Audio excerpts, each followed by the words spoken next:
ಇನ್ನು ಈಗಂತೂ ಎಲ್ಲರೂ ಎಕ್ಸಸೈಸ್ ಮಾಡ್ತಾರೆ, ಜಿಮ್ಮಿಗೆ ಹೋಗ್ತಾರೆ, ವರ್ಕೌಟ್ ಮಾಡ್ತಾರೆ. ಈ ಅಸ್ತಮ ಇರೋರು ಎಕ್ಸಸೈಸ್ ಮಾಡಿದ್ರೆ ಏನೂ ಪ್ರಾಬ್ಲಮ್ ಆಗಲ್ವಾ? ಪ್ರಾಬ್ಲಮ್ ಆಗೋದಾದ್ರೆ ಯಾವ ರೀತಿಯಾಗಿ ಪ್ರಾಬ್ಲಮ್ ಆಗುತ್ತೆ? ಅದೇ ಹೇಳಿದಾಗೆ ವರ್ಕೌಟ್ ಅಂತ ಬಂದಾಗ ಸೊ ಅಲ್ಲಿ ಸರ್ಟನ್ ಲಿಮಿಟೇಷನ್ಸ್ ಅನ್ನೋದಿರುತ್ತೆ. ಸೊ ತುಂಬ ಸಿವಿಯರಾಗಿ ವರ್ಕೌಟ್ ಮಾಡ್ತಿದ್ದಾರೆ ಅಥವಾ ಹೆವಿ ವೆಯ್ಟ್ ಲಿಫ್ಟ್ ಮಾಡ್ತಿದ್ದಾರೆ ಅಂದಾಗ, ಸೊ ಅಥವಾ ಸ್ಟ್ರೆನಸ್ ಆ್ಯಕ್ಟಿವಿಟೀಸ್ ಮಾಡ್ತಿದ್ದಾರೆ ಅಂದಾಗ ಸೊ ಡೆಫಿನೆಟ್ಲಿ ಅದೇನು ಮಾಡುತ್ತೆ, ಅದು ಇನ್ನೂ ಹೆಚ್ಚು ಮಾಡುವಂಥ ಒಂದು ಚಾನ್ಸ್ ಇರುತ್ತೆ. ಟ್ರಿಗರಿಂಗ್ ಫ್ಯಾಕ್ಟರ್ ಆಗುತ್ತೆ. ಹೇಳಿದಾಗೆ ತುಂಬ ಒಂದು ಫಿಸಿಕಲ್ ಸ್ಟ್ರೈನ್ ಅನ್ನೋದು ಜಾಸ್ತಿ ಆಯಿತು, ವೆಯ್ಟ್ ಲಿಫ್ಟ್ ಮಾಡೋದು ಅಥವಾ ಓಡೋದು, ರನ್ನಿಂಗ್ ಇರ್ಬೋದು ಅಥವಾ ಕ್ಲೈಂಬಿಂಗ್ ಸ್ಟೇರ್ಸ್, ಮೆಟ್ಲತ್ತುವಂಥದ್ದು, ಈ ಥರದ್ದೆಲ್ಲ ಆ್ಯಕ್ಟಿವಿಟೀಸ್ ಮಾಡುವಂಥ ಟೈಮಲ್ಲಿ ಕೂಡ ಈ ಒಂದು ಅಟ್ಯಾಕ್ ಟ್ರಿಗರ್ ಆಗ್ತಕ್ಕಂಥದ್ದು ಇರುತ್ತೆ. ಸೊ ಅದನ್ನೇ ನಾವು ಎಕ್ಸರ್ಷನಲ್ ಡಿಸ್ಪ್ನಿಯಾ ಅಂತ ಕರಿತೀವಿ. ಸೊ ಹಾಗಾಗಿ ಅದು ಒಂದು ಮೇಯ್ನ್ ಫ್ಯಾಕ್ಟರ್ ಆಗ್ತಕ್ಕಂಥದ್ದು ಇರುತ್ತೆ. ಒಂದು ವೇಳೆ ಅಸ್ತಮಾ ಸಮಸ್ಯೆ ಇದೆ ಅಂತಂದಾಗ ಡೆಫಿನೆಟ್ಲಿ ಆ ಥರದ ಒಂದು ಆ್ಯಕ್ಟಿವಿಟೀಸಿಂದ ದೂರ ಇರೋದು ಅಥವಾ ಅದನ್ನು ಮಾಡ್ರೇಟಾಗಿ ಮೇಂಟೈನ್ ಮಾಡುವಂಥದ್ದು ತುಂಬ ಅವಶ್ಯಕ ಅಂತ ಹೇಳ್ಬೋದು. ಈಗ ನಾನು ಆಗಲೇ ಹೇಳಿದಾಗೆ, ಈಗ ಸಪೋಸ್ ಡಸ್ಟ್ ಅನ್ನೋದು ಒಂದು ಮೋಸ್ಟ್ ಕಾಮನ್ ಅಲರ್ಜನ್ ಅಂತ ಹೇಳ್ತೀವಿ. ಸೊ ತುಂಬ ಜನಕ್ಕೆ ಡಸ್ಟಿಂದ ಅಫೆಕ್ಟ್ ಆಗೇ ಆಗುತ್ತೆ.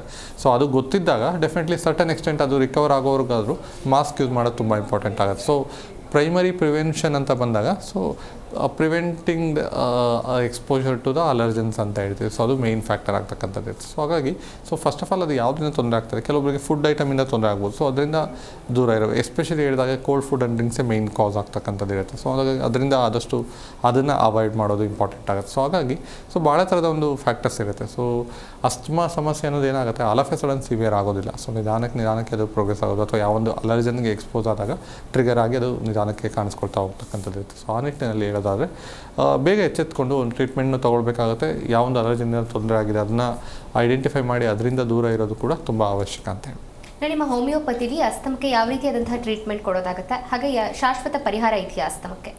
ಡೆಫಿನೆಟ್ಲಿ ಏನಾಗುತ್ತೆ, ಈ ಥರ ಅಲರ್ಜಿ ಅಥವಾ ಅಸ್ತಮಾ ಸಮಸ್ಯೆಯಲ್ಲಿ ಒಂದು ಹೋಮಿಯೋಪತಿಕ್ ಟ್ರೀಟ್ಮೆಂಟ್ ಅನ್ನೋದು ಒಂದು ಪ್ರೈಮರಿ ಲೈನ್ ಆಫ್ ಟ್ರೀಟ್ಮೆಂಟ್ ಅಂತಲೇ ಕೂಡ ಹೇಳ್ಬೋದು. ಅಂದರೆ ಎಷ್ಟು ಬೇಗ ಅರ್ಲಿಯಾಗಿ ಅವರು ಟ್ರೀಟ್ಮೆಂಟ್ನ ತಗೋತಾರೆ ಅಷ್ಟು ಬೇಗ ಒಂದು ಸಮಸ್ಯೆನ ಸರಿಪಡಿಸೋದು. ಮುಖ್ಯವಾಗಿ ಹೋಮಿಯೋಪತಿ ಔಷಧಿಯಲ್ಲಿ ಒಂದು ರೋಗ ನಿರೋಧಕ ಶಕ್ತಿನ ಇಂಪ್ರೂವ್ ಮಾಡೋ ಥರ, ಬೂಸ್ಟಪ್ ಮಾಡೋ ಥರ, ಇಮ್ಯೂನ್ ಸಿಸ್ಟಮ್ನ ಸ್ಟ್ರೆಂಥನ್ ಮಾಡೋ ಥರ ಒಂದು ಮೆಡಿಕೇಷನ್ಸ್ ಕೊಡೋದ್ರಿಂದ ಈ ಒಂದು ಅಲರ್ಜಿಕ್ ಕಂಡೀಷನ್ಸ್ ಏನು ಟ್ರಿಗರ್ ಆಗ್ತಾ ಇರುತ್ತೆ ಇಂಟರ್ನಲ್ಲಿ, ಸೊ ಅದನ್ನು ಕಂಟ್ರೋಲ್ ಮಾಡೋ ಥರ ಒಂದು ಮೆಡಿಕೇಷನ್ಸ್ ಕೊಡೋದ್ರಿಂದ ಸೊ ಡೆಫಿನೆಟ್ಲಿ ಬೇಗನೆ ಕಂಟ್ರೋಲ್ಗೂ ಬರುತ್ತೆ, ಕ್ಯೂರ್ ಕೂಡ ಆಗ್ತಕ್ಕಂಥದ್ದು ಇರುತ್ತೆ. ಈಗ ಹೇಳಿದಾಗೆ ಮೆಡಿಸಿನ್ಸಲ್ಲಿ ಕೆಲವೊಂದು ಸ್ಪೆಸಿಫಿಕ್ ಮೆಡಿಸಿನ್ಸ್ ಕೂಡ ನಾವು ನೋಡ್ತಕ್ಕಂಥದ್ದು ಇರುತ್ತೆ. ಮುಖ್ಯವಾಗಿ ಡಸ್ಟ್ಗೆ ಎಕ್ಸ್ಪೋಸ್ ಆದಂಥವರಲ್ಲಿ ಸರ್ಟನ್ ಮೆಡಿಸಿನ್ಸ್ ಇರುತ್ತೆ. ಕೋಲ್ಡ್ ಫುಡ್, ಡ್ಯಾಮ್ ವೆದರ್ಗೆ ಎಕ್ಸ್ಪೋಸ್ ಆದಂಥವ್ರಲ್ಲಿ ಕೆಲವೊಂದು ಮೆಡಿಸಿನ್, ಅಂದರೆ ಡಿಪೆಂಡಿಂಗ್ ಆನ್ ದ ಸಿಮ್ಟಮ್ಸ್, ರೋಗ ಲಕ್ಷಣಗಳಿಗೆ ಏನು ಕಾಣಿಸ್ಕೊಳ್ತಾ ಇದೆ ಅದಕ್ಕೆ ಹೊಂದ್ಕೊಳ್ಳುವಂಥ ಒಂದು ಟ್ರೀಟ್ಮೆಂಟ್ ಇರುತ್ತೆ. ಅದನ್ನು ನಾವು ಸ್ಪೆಸಿಫಿಕ್ ಮೆಡಿಸಿನ್ಸ್ ಅಂತ ಹೇಳ್ತೀವಿ.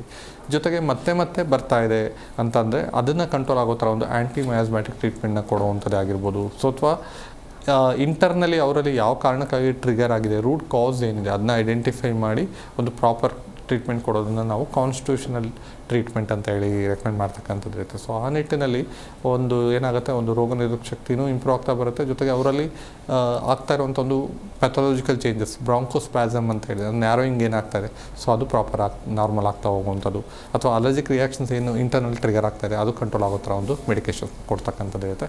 ಪೀರಿಯಾಡಿಕಲ್ ಚೆಕಪ್ ಇರುತ್ತೆ. ಸೊ ಪೀರಿಯಾಡಿಕಲ್ ಚೆಕಪ್ ಮೂಲಕ ಅವ್ರಿಗೆ ಮೆಡಿಕೇಷನ್ಸ್ ಜೊತೆಗೆ ಯಾವೆಲ್ಲ ಒಂದು ಲೈಫ್ ಸ್ಟೈಲ್ ಚೇಂಜಸ್ ಮಾಡ್ಕೋಬೇಕಾಗತ್ತೆ, ಡಯಟ್ರಿ ಚೇಂಜಸ್ ಏನು ಮಾಡ್ಕೋಬೇಕಾಗತ್ತೆ, ಇದೆಲ್ಲದೂ ಕೂಡ ಸಜೆಷನ್ ಮಾಡ್ತಕ್ಕಂಥದ್ದು ಇರುತ್ತೆ. ಲೈಫ್ ಸ್ಟೈಲ್ ಅಂತ ಬಂದಾಗ ಹೇಳಿದಾಗ ವೆಯ್ಟ್, ಓವರ್ ವೆಯ್ಟ್ ಇದ್ದರೆ ಕಡಿಮೆ ಮಾಡ್ಕೋಬೇಕಾಗತ್ತೆ, ಅಂಡರ್ ವೆಯ್ಟ್ ಇತ್ತು ಅಂದರೆ ಇಂಪ್ರೂವ್ ಮಾಡ್ಕೋಬೇಕಾಗತ್ತೆ, ಅಥವಾ ಬ್ರೀತಿಂಗ್ ಎಕ್ಸಸೈಸ್ ಮಾಡುವಂಥದ್ದು ರೆಗ್ಯುಲರಾಗಿ, ಅಥವಾ ಒಂದು ಹೆಚ್ಚೊಂದು ವಿಟಮಿನ್ ಸಿ ರಿಚ್ ಇರುವಂಥ ಫುಡ್ ತಗೊಳ್ಳುವಂಥದ್ದು. ಸೊ ಇದೆಲ್ಲ ಇಮ್ಯೂನ್ ಸಿಸ್ಟಮ್ನ ಬೂಸ್ಟಪ್ ಮಾಡೋದಕ್ಕೆ ಹೆಲ್ಪ್ ಮಾಡ್ತಕ್ಕಂಥದ್ದು ಇರುತ್ತೆ. ಅಲರ್ಜನ್ಸ್ಗೆ ಎಕ್ಸ್ಪೋಸ್ ಆಗೋದನ್ನ ಪ್ರಿವೆಂಟ್ ಮಾಡುವಂಥದ್ದೇ ಆಗಿರ್ಬೋದು, ಆದಷ್ಟು ಪ್ರಿಕಾಷನರಿ ಸ್ಟೆಪ್ಸ್ನ ಅನುಸರಿಸುವಂಥದ್ದೇ ಆಗಿರ್ಬೋದು. ಸೊ ಅಥವಾ ಇದ್ರ ಜೊತೆಗೆ ಅಸ್ತಮಾ ಸಮಸ್ಯೆ ಜೊತೆಗೆ ಏನಾದ್ರು ಅಂಡರ್ಲೈಯಿಂಗ್ ಡಿಸೀಸ್ ಕಂಡೀಷನ್ಸ್ ಏನಾದ್ರು ಇತ್ತು, ಡಯಾಬಿಟಿಸ್ ಸಮಸ್ಯೆ ಇತ್ತು ಅಂದರೆ ಶುಗರ್ ಲೆವೆಲ್ಸ್ನ ಕಂಟ್ರೋಲ್ ಇಟ್ಕೊಳ್ಳೋದು. ಅಂದರೆ ಮಲ್ಟಿಪಲ್ ಕಂಪ್ಲೇಂಟ್ಸ್ಗೂ ಕನ್ಸಿಡರ್ ಮಾಡಿ ಟ್ರೀಟ್ಮೆಂಟ್ನ ಕೊಡೋದ್ರಿಂದ ಏನಾಗುತ್ತೆ, ನಿಧಾನ ಸಮಸ್ಯೆ ಕಡಿಮೆನೂ ಆಗುತ್ತೆ, ಒಂದು ಕ್ಯೂರ್ ಆಗುವಂಥ ಒಂದು ಚಾನ್ಸಸ್ ಹೆಚ್ಚಾಗಿರುತ್ತೆ ಹೋಮಿಯೋಪತಿ ಮೆಡಿಸಿನ್ಸ್ ತಗೊಂಡಾಗ ಅಂತ ಹೇಳ್ಬೋದು. Okay doctor. G Kannada news ಈಗ ನಿಮ್ಮ ಮನೆಯಲ್ಲೇ ನೋಡಿ, ಎಲ್ಲ ಕೇಬಲ್ಗಳಲ್ಲಿ ಈಗ ಲಭ್ಯ.